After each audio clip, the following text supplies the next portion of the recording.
अपना धाम छोड़कर इस धरा पर अवतरित होते हैं और यहीं से शुरुआत होती है कल्याणकारी पुरुषोत्तम संगम युग की। संगम युग ही आने वाली सतयुगी सृष्टि का आधार है। इसी युग में परम पिता शिव परमात्मा मनुष्य आत्माओं को ज्ञान और सहज राजयोग की शिक्षा देकर नर को श्री नारायण एवं नारी को श्री लक्ष्मी बनाते हैं और फिर से उसी सतयुगी सृष्टि की रचना करते हैं। इसके साथ ही प्रकृति का महापरिवर्तन शुरू होता है, जिसके बारे में शास्त्रों में कहा गया है कि भगवान शिव जब तीसरा नेत्र खोलते हैं तो विनाश होता है। वह नेत्र है ज्ञान का।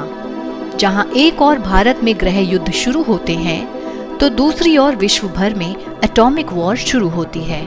इधर तीसरी तरफ प्रकृति के पांचों तत्व भी अपना तांडव दिखाने लगते हैं। इसी समय सर्व मनुष्य आत्माओं के रहे हुए पाप कर्मों का फल भी उन्हें मिलता है, अर्थात सजाओं के द्वारा सबके कार्मिक अकाउंट्स भी सेटल होते हैं। इसके पश्चात सर्व आत्माएं शिव बाबा के साथ अपने घर परम धाम की ओर वापस जाती हैं। इस अंतिम विदाई के दृश्य को ही शास्त्रों में शिव की बारात के रूप में दर्शाया गया है।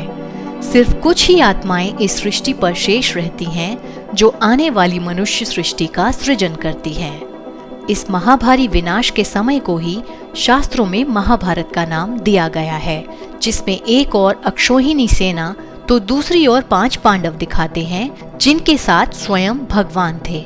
तो 5 पांडव अर्थात मुट्ठी भर लोग जो विनाश के समय शिव बाबा के साथ प्रीत बुद्धि होते हैं, तो दूसरी ओर अक्षौहिणी सेना अर्थात पतित और विकारी दुनिया के मनुष्य। इसलिए कहते भी हैं विनाश काले प्रीत बुद्धि विजयंती और विनाश काले विपरीत बुद्धि विनश्यंती।